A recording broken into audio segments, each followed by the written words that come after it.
Good morning, everyone, and welcome to the Gulf of Mexico Forum webinar. This is brought to you by NOAA's Regional Collaboration Team for the Gulf of Mexico, which is part of NOAA's Regional Collaboration Network. We're going to give it just another couple seconds because I see some attendees are still joining. Thank you for joining in today, by the way.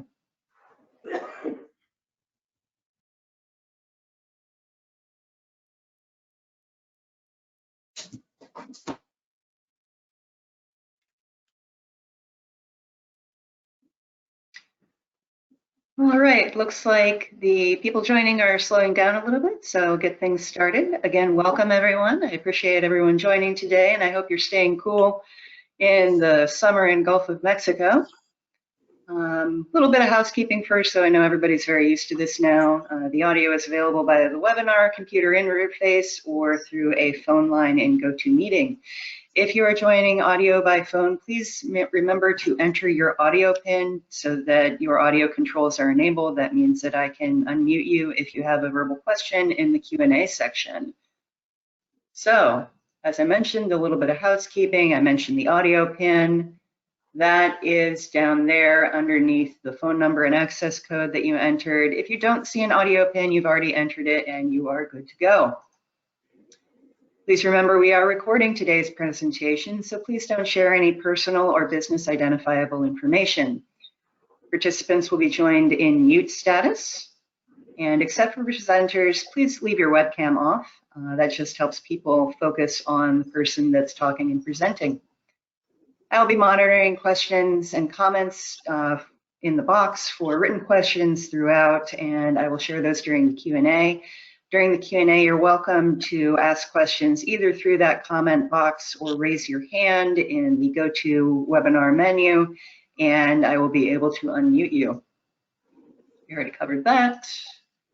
And how do I raise my hand? There should be a little side panel or something that looks like a hand with an arrow on it. If you click that, it will raise your hand. I will be able to see that, and I will be able to unmute you. So today's topic is the Gulf Blue Navigator, Regional Innovation for the New Blue Economy. Welcome to all of our presenters, Sharon and Philip and Hailey and Taylor. Sharon, I am going to turn the presenter view over to you, and while you're getting set up, I will read the bios for Hailey and for Taylor. Just a second.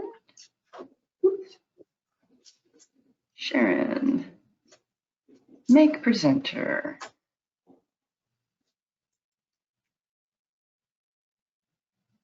All right. So, Hailey Bathurst has been working with startups since 2016 when she built the first health and wellness accelerator program in Rhode Island through the Social Enterprise Greenhouse. She went on to serve in the Peace Corps in Namibia under the Community Economic Development Project, working with businesses of all stages throughout the municipality. After returning to the U.S., Hailey earned her MPP from the University of Chicago Harris School of Public Policy. She now lives in coastal Mississippi, serving as the program manager for SeaAhead and USM's joint project, the Gulf Blue Navigator. Taylor Witkin is the Blue Tech program manager at SeaAhead. Taylor manages the company's community of Blue Tech startups, mentors, and platform partners. He currently leads the Gulf of Maine Seafood Sprint, supports outreach to corporate clients, and runs SeaAhead's marketing, communications, and event programming. Taylor holds an MA in Marine Affairs from the University of Rhode Island and a BA in Environmental Studies from Colby College. With that, Sharon, feel free to provide a little bit more introduction, and I will turn my webcam off. And we are seeing the correct view of your slides. Okay, great, thanks. So hi, everybody. I think I know many of you, but for those who I'm meeting for the first time, I'm Sharon Mesick, and I'm the Regional Climate Services Director for NOAA's National Centers for Environmental Information. And I'm located in coastal Mississippi, although my region goes from, encompasses 10 states, ranging from New Mexico to the Southeast Atlantic, and includes the Caribbean, Puerto Rico, and the U.S. Virgin Islands. So clearly the Gulf of Mexico states are, within my region. And one of the things that we work on in the regional climate services is sectoral engagement. So essentially, as being part of the Department of Commerce, we are very interested in the economic impact of the data we collect, provide access to, and the products and services we create for that from them. You know, what is the impact of those on our community? So today we're going to talk a little bit about a really exciting activity in the Gulf of Mexico, the Gulf Blue Navigator. And so we want to talk about up front why this is important to NOAA and why I've gotten involved in participating with the Navigator. So you'll be familiar with the Department of Commerce and also NOAA having new recent political appointees. So former Governor of Rhode Island, Raimondo, released the Department of Commerce new strategic plan, and subsequently NOAA under Dr. Spinrad has released a new strategic plan. And you can see here that there is a real focus on the blue economy, both increasing observations, making the data more readily available, and preparing the nation. The phrase that's used is a climate-ready nation. So all of these things tie together, and we'll talk a little bit about that here. We all also know NOAA's great mission, science, service, and stewardship. And so here is how those tie into the new strategic plan. And you'll see here again that the new blue economy is called out as a key objective in the strategic plan, and aligning with environmental stewardship and economic development to enhance our capability to meet the nation's needs. So the phrase new blue economy, the new has been coined by Dr. Spinrad, and we're going to take a minute here to define what he means by this. So we all know that the ocean economy, the world's ocean economy, is huge, and it encompasses all economic activities related to the ocean, seas, and the coastal regions. The blue economy writ large is often thought of as the waterfront jobs. Who's working on the docks? Who's unloading the container ships? Where are the goods going throughout the world? Marine transportation, all of these waterfront livelihoods. So when we add new to it, what we're really talking about here is the influence of technology, data, and information on the ocean and blue economy that have already been well established. Our goal is to put the data we collect to work, right, to enhance our nation and the world's economic development. So NOAA has taken an aggressive stance in identifying some roles for itself in the new blue economy. And here I've highlighted what I see as the focus of this Gulf Blue Navigator. And as Hailey and Taylor go through their brief here and explain more about the Navigator and how each of you can potentially get involved in moving this forward, I think having this background and this perspective will help you understand why NOAA is involved and why you may want to get involved as well.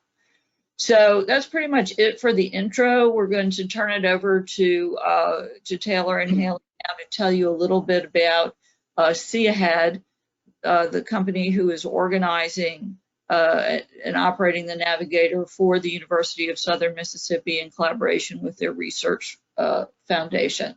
So Hailey, if you'll just tell me when or Taylor, when I need to switch slides. Sure, you can jump to the next slide. All right, thanks, Sharon. I'm going to give a brief overview of SeaAhead as the umbrella company that runs the Gulf Blue Navigator with USM, and then Hailey will dive into the specifics of the Gulf Blue Navigator. So SeaAhead was founded in 2018 in Boston, Massachusetts, with really the goal of bridging this gap that we were seeing in support and funding for blue tech startups. And Sharon mentioned the new blue economy. We were basically talking about the same thing, but we often refer to this as blue tech. It's our terminology. So when you hear me say that, just know that we're on the same page as Sharon and NOAA. SeaAhead really saw the blue economy as an opportunity, and blue tech as really lagging behind where clean tech was sort of 20, 25 years ago, prime for growth, but really lacking that initial funding and infrastructural support, lots of young founders and unproven technology. Structurally, SeaAhead does a lot of different things. At the base of our foundation is a community of startups, mentors, institutional and corporate partners that are all working to drive innovation for a more sustainable, resilient ocean. We have a community of about 80 startups that we work with to provide mentorship to connect with investors, to industry stakeholders that they can run pilots with, really doing anything we can to help them move their technology forward and prove their value within the market and grow as companies. We run a few different programs. Our first program is called the Blue Swell Incubator, which we run with the New England Aquarium. This is an early stage program for about 8 companies that is focused on business development and getting startups on the path to commercialization. So starting with customer discovery and value proposition, figuring out where their technology can fit in the market, and getting them to the point by the end of the program where they're ready to pitch to investors and run pilot projects and really get into the market. Hailey's going to talk about the Gulf Blue Navigator, which is for slightly later stage companies. And then we also have our investment work. So we have an angel investment group that works to fund early stage startups, and we're currently raising a venture fund so that we can focus on bigger deals that the angels are not able to join. Sharon, could you go to the next slide?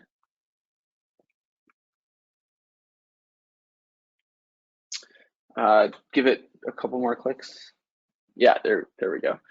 So this is our blue tech point of view. Oftentimes when we say blue tech and the blue economy, people new to the space think that it's relatively niche, but as you can see here, the ocean covers 71% of Earth. It's an incredibly broad space, and we try and support startups and technologies working across the blue economy. So we have companies that are in offshore renewable energy, primarily offshore wind, fisheries and aquaculture, sustainable maritime, marine debris and plastic pollution, and then ocean-centric climate change and ocean science. But hitting each of those verticals are a range of different innovation types. And again, when we say blue tech, it doesn't always mean hardware. It doesn't have to run on electricity. We do have a lot of robotics, sensing, observing companies. We have software, analytics, AI, machine learning companies, all the way to seafood CPG companies and folks that are working on new solutions to growing food in the marine environment. One of the things that we're really excited about is the potential to use these startups, not just as clients for ourselves, but as identifying them as resources for our partners, like NOAA, like offshore wind developers, large seafood companies that can really harness their innovations and build resilience, build sustainability into what they're doing. We've got a lot of the startups that we work with have a lot of capacity to collect data and really tell us more about what's going on in the ocean and on the water. And our job is to really make connections and find opportunities for our startups to grow, but for also for industry partners to really leverage the innovations that they're coming up with. And a lot of this is really driven by the current environment. So climate change is obviously a huge driver and is leading to the need for new innovations and different focus areas. But on the other side, there are regulatory changes that drive innovation, but also necessitate a back and forth between innovators and the government to ensure that innovations are applied to industry in a responsible way and one that is consistent with that regulation. You can go to the next slide. Yeah, so we really view venture innovation as sort of this third leg to ocean health. There are a lot of new technologies out there, but we really need a comprehensive solution. We need multiple stakeholders' input so that these solutions are applied in the most effective, efficient, cost-effective way. And I think with that, I'll turn it over to Hailey to talk about Gulf Blue. Great, thank you, Taylor. Sharon, next slide, please. All right, so, you know, this graphic is basically showing, we call it our SeaAhead flywheel, but essentially it shows, you know, the network of other operators that are similar to what SeaAhead's platform is, but have maybe been in the space longer or are focused on different verticals. So this gives you a perspective of some of the other players in the space, from Maritime Blue in Seattle and Scripps to the Hatch, you know, out of the Netherlands, and then you've got Pier 71 in Singapore and Catapult Ocean. Braid Theory is in the San Diego area, and then you've got, you know, Port XL as well, large shipping-based incubator space in the Netherlands. So, you know, we take this approach as SeaAhead that these are our partners in the space. We are all, you know, creating space and support for blue tech businesses to be successful in whichever, you know, industry we are able to give the most value in. And that's retrofitted often to where the program is operating from. So what we can offer for, you know, earlier stage companies in Boston is different than what we're offering for companies in the Gulf Coast, simply because of the naturally occurring ecosystem and resources that are available. So this gives you a perspective of, you know, who are the other players in the space, and that inner circle shows other co-working spaces, right? So like the Gulf and Ship Island building that, you know, I work out of in downtown Gulfport, and where Taylor is working is this CIC, Cambridge Innovation Center in Cambridge, Massachusetts. You know, you have these other partners such as Greentown Labs and Autodesk, and, you know, that really creates space for entrepreneurs to operate from. So, and I do have this, Sharon, would you like to click on that link, the Emerging Blue Tech Clusters? And this is going to take us to, we'll give it a second, but this is a great resource if you don't know about it. It's called the Liquid Grid. And, you know, if you're ever asking yourself, you know, where do we fit in the perspective of blue tech, you know, innovation spaces, this is a great resource. So when it loads, it has a global map that will show us all of the incubators, accelerators, clusters around the world that and what their specialty is. So this is a cool resource if you want to explore it yourself, just, you know, to see what else is out there. But, you know, in our work with Gulf Blue and the University of Southern Mississippi, we are actively networking with these other spaces, these other clusters and innovation centers and innovation hubs, with the perspective that we are all collectively working towards a common goal of providing startups with the resources they need to be successful, as well as encouraging innovation. So I just wanted to show that. This will, you know, be linked in the presentation, and you're welcome to obviously use it as a resource. Okay, we can go back, Sharon. Thank you. And next slide. No. Okay, so for the Gulf Blue Navigator, as Taylor had mentioned, this is a program that is for later stage companies. It's focused on the Gulf of Mexico. And we're calling, you know, our tagline is the innovation gateway to the Gulf of Mexico. That's what the program is offering.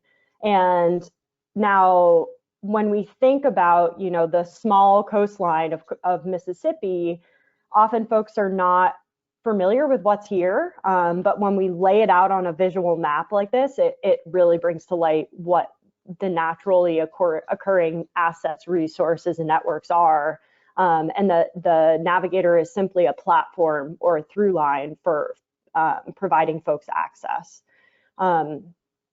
So when you look at this map, you've got the Blue Economy Innovation District is what we're building in Gulfport. This is the idea of population density. You have a co-working space. You have the coastal assets from University of Southern Mississippi, such as the Marine Research Center, the Wicker Center, which will come online next year, proximate to the port, of which we have a partnership in order for companies to do testing, USM to dock its research vessels. And then you have, just down the road in Ocean Springs, a state-of-the-art aquaculture facility. And then in the other direction, there's the Gulf Park campus for USM, and then also the Stennis Space Center, which is a huge asset for startups that are looking at this area, because they say, oh, we've heard there's some federal partners down there. And when you show them this map, right, when you say, okay, well, you've got Stennis Space Center, you have NOAA, you have NASA represented, there's, a bunch of DOD, such as Army Corps of Engineers, and then you've got Navy and the Air Force and all of these other divisions. It really brings to light this extremely unique environment where companies can get in front of and talk to the agencies that they ultimately want to be their end users, right, or partners. So this is a great visual to display the coastal assets and resources that we're leveraging for the program. Go ahead, Sharon. Great. So this again touches on the previous slide in respect to, when I talk to startups. So these are, again, later stage companies. They are looking for the exact resources that we're offering. They want to get in the water. They want to do an iterative process where they have access to, R&D facilities such as a fabrication shop. They need co-working space, but they don't necessarily want to buy a whole office, right? They just need a landing space with some storage and ability to have a conference room and meet. And they want to be mingling with you folks, right? So the fact that, NOAA also works out of the Gulf and Ship Island building, when I do tours and I tell companies that, you might be able to brush shoulders with some NOAA folks and different divisions of NOAA, it really blows folks' mind. And it's something that is unparalleled. You do not find this in other co-working spaces around the country. So what we're doing is extremely unique in that respect. Okay, go ahead. And again, hitting on these partners, right? These partnerships are essential, and that's what the program is doing, is aggregating all of these existing resources and bringing us together through the program and what it can offer to these companies. So it facilitates access, but it also gives you guys a chance to get in front of companies and say, this is what we're looking for, this is what we're seeing, these are the challenges we face. And that nexus or that intersection is where, the innovation happens. So this just hits on some of those other partners. Okay, so when we say later stage companies, the question's, who are we truly looking for? So these are 3 examples of actual companies that would be the right stage for the program, some of which have applied for the program. And I will talk more about the details in the timeline. But we want later stage companies that are focused on, we have defined 6 verticals for the Gulf of Mexico and for this program. And that those 6 verticals of blue tech are focused on what the existing assets and resources are and what we can offer them. And then what, the market and the companies, how we can maximize benefit for certain types of companies. So those 6 verticals are sea and space systems, right? So anything with satellite imagery, top down, that's, the NASA connection. Ocean data and analytics, which is where this Natrix company would fall into, as well as Blue Ocean Gear for that matter. Ocean-friendly plastics, and AlgaeNet is kind of similar to that, right? And we'll go through that. Precision marine aquaculture, because of the Thad Cochran Aquaculture Center in Ocean Springs is doing some incredible work, not only with fin-based aquaculture, which you cannot find in the Northeast, but their work with their phycology work as well as their oyster restoration work. And then we're also focused on uncrewed systems and vessels, and that is primarily USM's forte and expertise that they have been working in for quite some time. So there's existing resources there as well. So let's go through these companies and I can explain a little bit more about who they are and why they fit. Yep, great. Okay, so AlgaeNet. This is a company, it's two female co-founders in North Carolina, and they are taking byproducts from kelp and making fabric and yarn. So, you know, reducing the amount of waste by, you know, creating clothing and fibers that are biodegradable, as well as, you know, highly sustainable. The production cycle takes less energy. It's more efficient overall.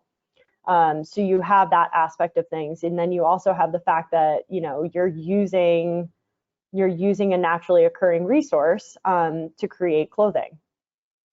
So they are, in terms of the value prop of the company, right? That's what they're doing. Their funding stage, this is why they would be a fit for the program, is because they have less than $1 million in recurring revenue, but they have raised their seed, and they actually just recently they closed out their Series A for about $13 million. They have their minimum viable product, right? They've done some testing, they know their customer segments, and now the question is, how do we scale, right? And that's what the program can help them with, connecting them with the right partners and expertise in order to scale in a strategic way, as well as finding access to new markets. And we can also offer them, you know, infrastructure and space through the Thad Cochran Aquaculture Center. They can have wet lab space. They could work with phycology experts. And, you know, through the program, we will help them get access to investors. Okay, we can go to the next one. Natrix is a Louisiana-based company. They are creating, that was on that cover slide, these cement structures that you know, where the Army Corps of Engineers might be, you know, dumping piles of rocks for storm barriers or, you know, coastal restoration.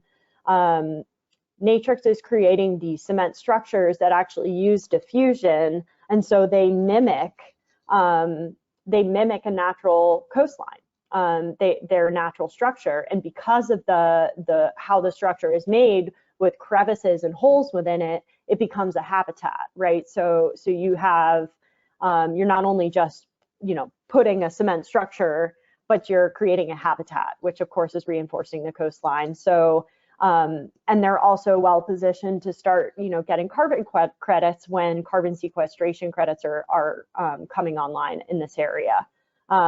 So they have been working with us, you know, similar funding stage. They were backed by Shell Ventures out of Louisiana, and that's how they got their start. And then in respect to how the program can help them, you know, through the expertise from USM, we've gotten, you know, Natrix connected with the Army Corps of Engineers, and they're going to run a program through the Army Corps of Engineers budget to do coastal restoration projects. You know, we can also help them work with aquaculture specialists so that they can increase their carbon sequestration. And they can also talk to some federal partners about, you know, emergency management and storms and how do we mitigate some risk. Okay, next one. Blue Ocean Gear did come to visit. I think some of the folks on this call actually got a chance to meet them. So this is a California-based company. They have a small little buoy that is a smart buoy, and you know, its initial application was that, you know, the #1 cause of ocean plastics is lost fishing gear, and so this buoy gets, you know, put out with the fishing gear in the nets, in the cages, wherever, you know, in an oyster cage, in a, you know, a Alaskan king crab cage, and it tracks where, you know, where the fishing gear is so that fishermen can find it. It's better for the fishermen so they don't lose their assets as well. So that adoption is there. But it also just so happens to track, you know, salinity and temperature and depth and all of these other factors so that you can have real-time reporting of the data, which is relevant not only for climate applications, but for industry. And we're working with them in a number of ways, and they also have applied to the program. So we're excited to see what comes to fruition with them. Okay, let's move forward. So program goals. The program has, you know, we're really focused on helping these folks meet their next stage of development, get through this next milestone. In doing that, they will build relationships with federal agencies and industry. They're going to gain access to a new market and customers. They're going to find horizontal applications to their technology. So if they, you know, wake up and don't necessarily identify as an ocean tech, but their technology is applicable to some applications for you know, the ocean, then that's what we want to see happen. And that's where the really interesting stuff happens in respect to the nexus of an intersection of technology and innovation. We want them to find financial sustainability, so we get them ready for large investment and help them seek investment in a way that's sustainable for their organization, building an effective and productive leadership team, and also showcasing the benefits of what we can offer them on the Gulf Coast, with the hope that through the program, when they come to physically visit for workshops and meetings, they see that the coast is the place that they want to be, and they set up a satellite or a headquarters. That's the ultimate goal. Go ahead. Great. So this is our program timeline. So we opened applications in June. They are, and by the way, we aimed for 30 applicants for this first round. You know, it's the first go around for a new program, and we weren't sure, but I have 45, and so we can only end up picking 6 of them. So, you know, and they're all very impressive companies across such a diverse range of applications. So it's really, really exciting to see that folks are so intrigued with the Gulf Coast. So right now we are going to do the down selection process between now and basically through September to announce the first cohort in the beginning of October. And then our program will kick off in November and run for 6 months through May of 2023. And, you know, so this is that gap from November to May. What does it look like, right? And so this will be there physically. The companies that we select will physically be in Mississippi for a week out of each of those months over the 6-month period. And when they're in town, we will do site visits and have more of the, you know, where we can provide the most value for those interactive workshops or, you know, meetings with NOAA and other federal agencies so that they can get some face time. But when they're not here, they'll still be, you know, following this curriculum, having office hours with, you know, various needs such as IP attorneys and accountants and investors, et cetera, as well as meeting with a mentor one-on-one. So they will receive a mentor that specializes in their area or stage of development that they will meet with throughout the duration of the program, as well as doing cohort debriefs on a weekly basis. So that gives you an idea of what the curriculum looks like throughout the 6 months. Partners, we are all about partners, and we are very excited to take on more partners. So you can see 2 divisions of NOAA have been represented. This is a really big deal for startups. They want to, when we tell them, yeah, there's a large federal agency presence in the program and not in the Gulf Coast, you know, they, from other programs, have this perspective of like, yeah, but they're just supporters. Like, what does that really mean? And when I tell them that they could, you know, learn and have a workshop taught by a NOAA professional, it really changes the game for folks. So you guys might not realize that you have so much star power for companies, but you really do. And it is a huge differentiator for us to have these partners. So we are proud to partner with these other, coastal economic development agencies across, the 3 counties, the city of Gulfport, obviously, and Diamond Head, as well as several others, and the aquarium as well, so that we can, have, and we're taking on more partners all the time, which is very important to the strength of the program. Go ahead, Sharon. So you all should recognize that quote, but I pulled this from your latest strategic plan, and I just felt that this was, we are speaking the same language. So Taylor was clarifying what blue tech is for SeaAhead versus the new blue economy, terminology agnostic. This language is exactly what SeaAhead is focused on and what we're doing with the Gulf Blue Navigator.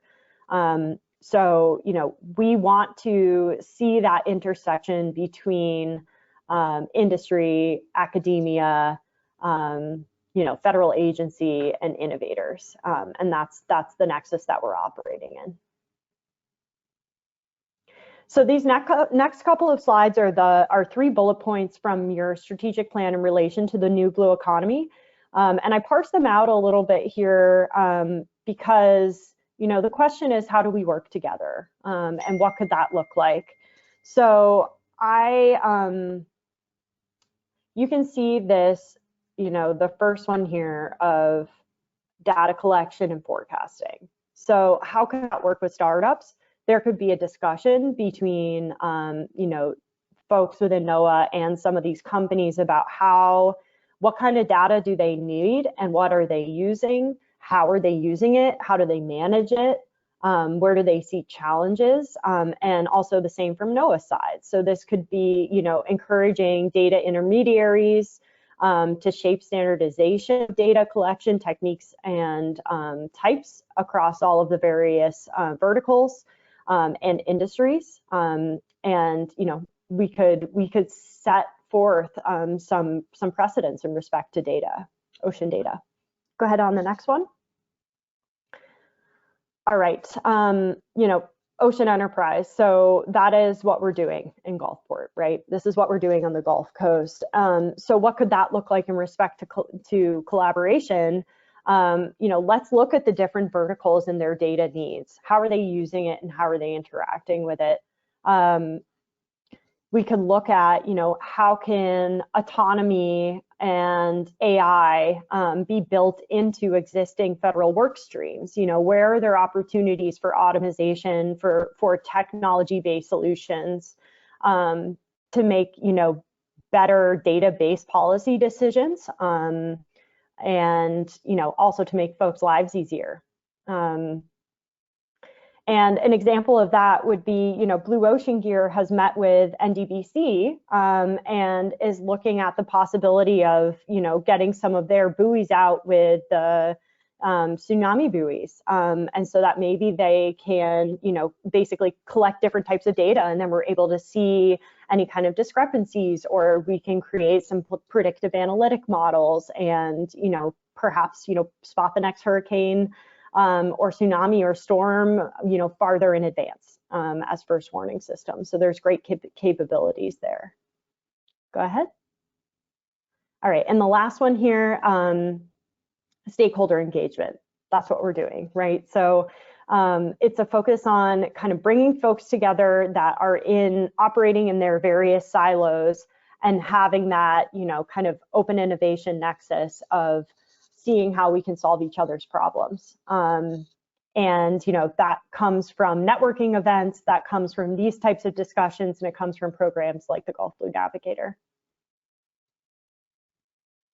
Okay, so how can you get involved?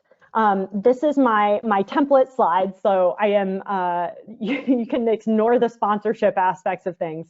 But in the program related activities, that's where, this is the exciting part. So, we are taking an open door approach. We want everyone who is interested to be able to get involved. We need mentors for startups, right? So when these folks, the 4 to 6 companies that we select are in the program, You know, if they're operating in your area of expertise, we would welcome you to be a mentor or an advisor. One is a heavier lift than the other in respect to time commitment, but you know, there's definitely that opportunity as well as teaching a workshop. So we've been talking about how we would engage with federal agencies, and basically, you know, what that could look like is saying, okay, you know, NOAA fisheries, what, you know, tell me about your organization and your daily work and what you do.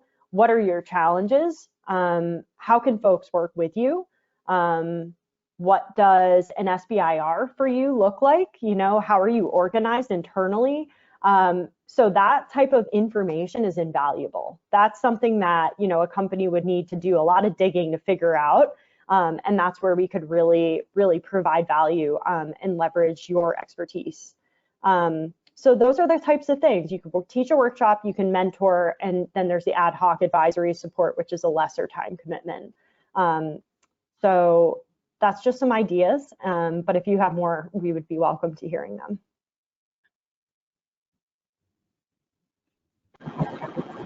So Philip Hoffman from OER was going to close us out here. Philip, are you on the phone? I'm trying to be. Can you hear me, Sharon? Yes, there's a little bit of feedback.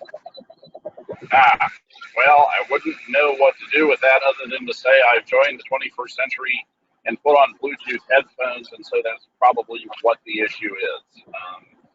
Hailey, maybe for trying to not. Okay, so Hailey, if you could mute, make sure we're not getting feedback, and I'm going to mute, and you can go ahead, Philip. Thank you.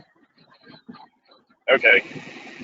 Yeah, so we appreciate everyone's coming out for this today and giving SeaAhead the opportunity to talk about the Gulf Blue Navigator. By now, it should be pretty clear that what Hailey and Taylor and our colleagues at the University of Southern Mississippi, both through the University and through the Research Foundation, which runs Gulf Blue, what they're putting together in Gulfport is really a great approach, and is bringing together a number of assets that can really help NOAA get at our current set of priorities. And the slide that you're looking at right now is something that I'm indebted to my NOS colleagues for. They have pulled it together as part of some activities they've been doing supporting NOAA's strategic planning and implementation processes. And really, if you look at the various NOAA priorities that are here, and if you look at the kinds of companies that the Gulf Blue program and the Navigator are trying to entice to come and work through this process and work in Mississippi, you see that there is a tremendous opportunity to bring some really innovative and hungry and talented folks from the private sector to bear on the questions and challenges that we're facing as an agency. Next slide, please.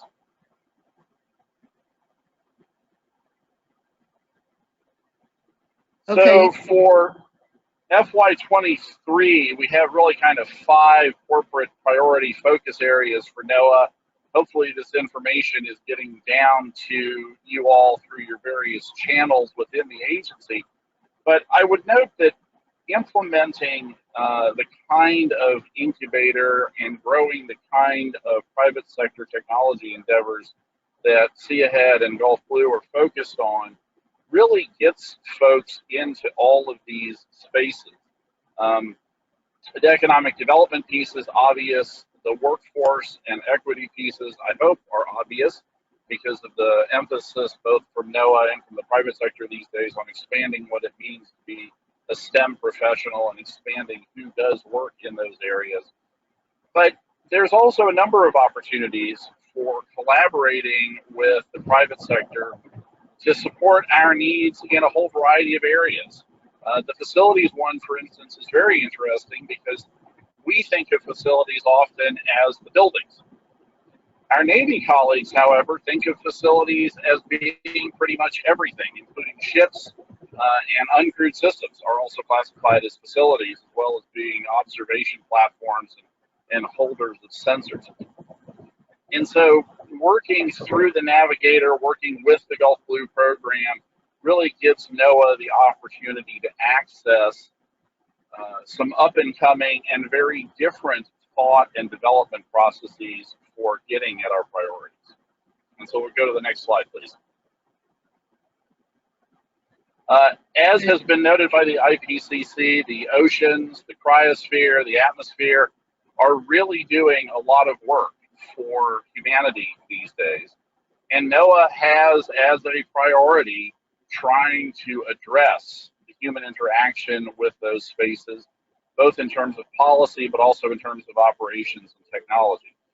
And we're certainly looking forward to seeing what a number of these companies can do to help us better understand human impacts in these areas, particularly in the climate areas where Sharon is working these days, but also perhaps bring some innovative solutions to the challenges that climate science and climate change and the climate crisis have brought to our table. There are economic problems that arise from all of that, and we're seeing that in the larger number of billion-plus-dollar storms that we're facing. There are cultural challenges, there are technology challenges, and perhaps technology solutions. And it's really exciting to be able to work with Hailey and to work with the Gulf Blue folks and see what gets brought to the table. Last slide, please. Okay, so we're going to pause here for questions, and I'll turn it back over to Kristen for the questions. I would make one final comment here that those of us who are on the ground in Gulfport and the Mississippi Gulf Coast are working with the Navigator in a couple of specific domains. We do have individuals on the board for the Navigator, also on the down selection committee. So when Hailey said they had 45 applications for the first cohort and they could select 6, we are trying to apply some of our intelligence, if you will allow, to that down selection. We are offering potential mentorship opportunities depending on who gets selected, certainly workshops. Those of you who know me know that we will offer a workshop in data standards and exchange documentation and so forth. And of course, there are other opportunities for workshops as well, and potentially open office hours where the cohort members can come speak to us. So again, here, NOAA has not made a financial commitment to this. Hailey can talk about where the finances have developed to support this first cohort. I would say that this is a cycle, so that when this group ends in May, a new group will be starting, and we would like to apply the lessons learned from this first cohort to the second one going out and broaden the array of partners and opportunities all up and down the line that are just available to those of us on the ground here, because we've been on the inside loop of helping to develop this. So with that, I'll pause and give this back to Kristen to field questions. Thank you very much, Sharon and Philip and Hailey and Taylor. I really appreciate your presentation and looping it all back together with NOAA's priorities and the strategic plan. And I have to say, it is so exciting. I know it's a lot of work, but it is so exciting to hear that you got 45 applications for 6 spots. That's just super cool and really reflects the energy around the Gulf Coast. So that's very neat. Everyone, please do remember that if you want to ask a verbal question, please raise your hand in the GoToWebinar interface and I will be able to unmute you.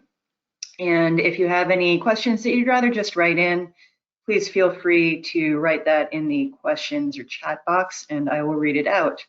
Speaking of which, we do have some good questions in the question box. So let me open that for you. Pull that out. First off, we had a good question. The questioner was wondering, how are your efforts connected with MSET, which is the Mississippi Enterprise for Technology? Okay, so MSET is a subset there, working out of Stennis. It is an organization that was initially supported in concert with University of Southern Mississippi. At this point, Gulf Blue is more of the umbrella that supersedes or houses a lot of the work that we're doing. So MSET would then fit within that construct. They aren't focused as much so on this new blue economy and the programming aspect of things, but of course are still supporting the science, technology, and development of ocean enterprise. Great, thank you.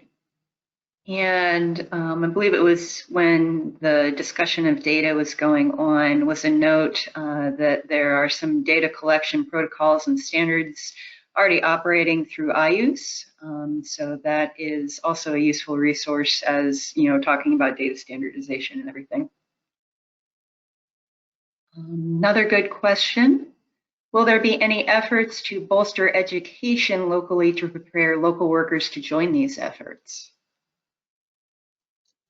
That's a great question. And it's one that we've been having a lot of discussions about, not only through the USM vein, but also, you know, with the coalition of community colleges and other programs. So the Gulf Blue program is definitely focused and has this idea of workforce development as well. That's why, you know, the program is more, the Navigator is honestly more of an economic development focus than it is anything else, I would say, from a higher level, right? Strategically, this is the idea of economic diversification for the coast. You know, creating the job market, and of course, you know, we have to have folks to fill those positions. So there's been a large effort throughout USM as well as these community colleges to look at workforce development programs to prepare people with the skills that they need in order to take these jobs. But for example, USM, you know, specializes in uncrewed vessels and systems. And what they've been doing is offering training courses for those vessels and uncrewed systems so that companies, organizations can have their folks go through these programs, they gain the skill set, and then they're able to go back to their organization and then operate the tech. So I think things like that, we'll see more and more of that. And, you know, we have to create more of the jobs in the marketplace for it. And then, you know, having robust internship programs is also a focus so that we can show the possibility and have young people see themselves reflected in the blue economy as well. So I'd also respond to that, Kristen, that from the NOAA perspective, we have invested separately in separate grants with USM for workforce development, in addition to the ocean sciences curriculum, which is teaching how to build, deploy, recover, repair, operate uncrewed systems. Just ask me and I'll tell you the reason you get days at sea is for the data. So I'm very interested in computer engineering and data analytics, and that's where we've been investing and contributing our common sense to developing curriculum out so that as the data increases from all different startups as appropriate, we will have methodologies to handle this that will sort of, we're turning the page, right, from on-prem systems to cloud systems and applying artificial intelligence and machine learning to working with these large volumes of data. So that is another area in which we're trying to help to prepare the workforce. I'll jump in and just make one more comment on that. This is another area where technology and innovation can play a big role. There's one company that went through our Blue Swell incubator that has developed a virtual reality training simulator for the offshore wind industry. So instead of having to, it drastically reduces the costs of training offshore wind technicians and really gives them the full experience of working in a wind turbine, you know, 500 feet off the ocean, 30 miles out to sea. And can help. I mean, it sounds callous, but can weed out the people that are not cut out for it much earlier on, and can reduce costs on both sides.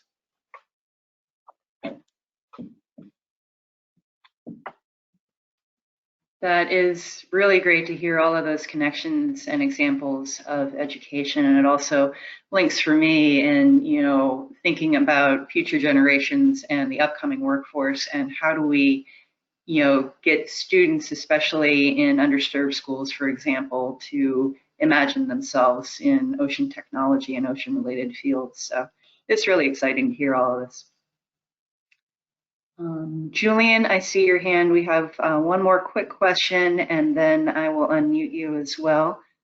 Another question in the box: how do we stay in the know about new participants in the Navigator program?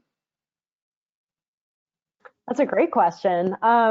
Well, we can figure out how to do that. I mean, I can share updates in terms of, you know, who the companies are and their profiles, who we end up selecting. I'm more than happy to do that either through my own communications that SeaAhead can send out through our mailing list, or, you know, specifically sharing it with either, you know, Sharon or Kristen, and we can send it out. However that works, I'm more than happy to keep folks in touch with that. Awesome, thank you. I was actually going to follow up with a question as to if you had a mailing list, and if you do, I am happy to put that information on how to join the mailing list into the follow-up email as well. Hailey also uses social media a good bit.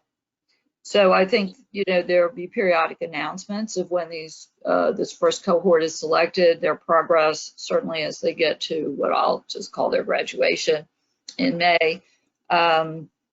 And so tracking them on social media or following them on social media is probably a good idea too. Mm-hmm. That's a great point. All right. And Taylor, do you want to mention something? We can give the link for the SeaAhead mailing list as well. Yeah, we have a newsletter that really covers all our activities. So everything from what we're doing in the Northeast down to the Gulf. So I can certainly provide that. Great, thank you. All right. We have a person saying thank you. This is so interesting. I completely agree with that. All right, Julian, I am going to unmute you so you can ask your question or add your comment. Thanks, and thanks to Hailey, Taylor, and Sharon and Philip for the presentation. I got a whole series of questions, so given the time, it might be good for us to set up a time to meet. So I direct the NOAA Resource Science Program. We have a tech development priority, which we had not addressed over the past 6 years and would like to at some point. But to help me understand a little bit more about SeaAhead, are you a for-profit or a nonprofit? We are a for-profit, though sometimes we operate as a nonprofit, and we partner directly with a lot of nonprofits, in part so that we can, you know, we're eligible to work on projects that are funded by federal and state grants. So but we have. Sorry, go ahead. Well, so who funds you then? Are you like a VC where you have investors and then you take a stake in companies you partner with, or is it a different model? We have a few different revenue streams. One is federal funding. So for Gulf Blue and Blue Swell and a couple other programs, there's EDA grants. We have state money from the state of Massachusetts. There's some private family foundations. We also have a little bit of revenue from our startup member community and our community of angel investors. And then we are starting to take a little bit of equity in the startups for our Blue Swell incubator. But overall, we don't really take equity in companies. Well, I see we're close to time. If I want to set up a meeting with you guys, work through you, Sharon, who do I reach out to first? I'll be glad to set it up, Julian. I'll follow up with you. And there's others of our team who will probably join as well. So yeah, thanks for the presentation again. Great, thank you, Julian. All right, Kelly, I am going to unmute you, and it looks like you're self-muted as well, so you might need to unmute on your side. There you are. Yep, I think I'm there. All right, so a comment and a suggestion, I guess. So as a recovering lawyer myself, early on in the presentation, my thoughts went to how can all of this great work be leveraged in the policy and regulatory space?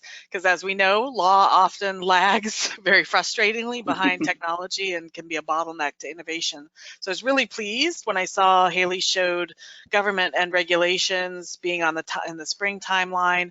And so my pitch or my suggestion is to, if not already connected, Sea Grant actually has intellectual assets in this space with its legal network, which includes the Mississippi-Alabama Sea Grant Legal Program, as well as a National Sea Grant Law Center at the University of Mississippi.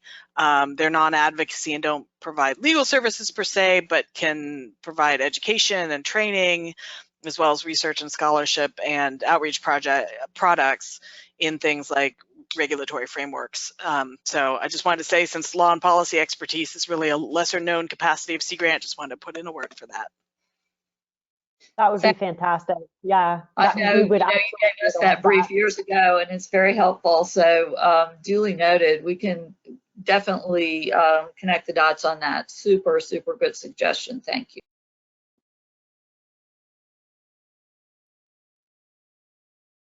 Definitely.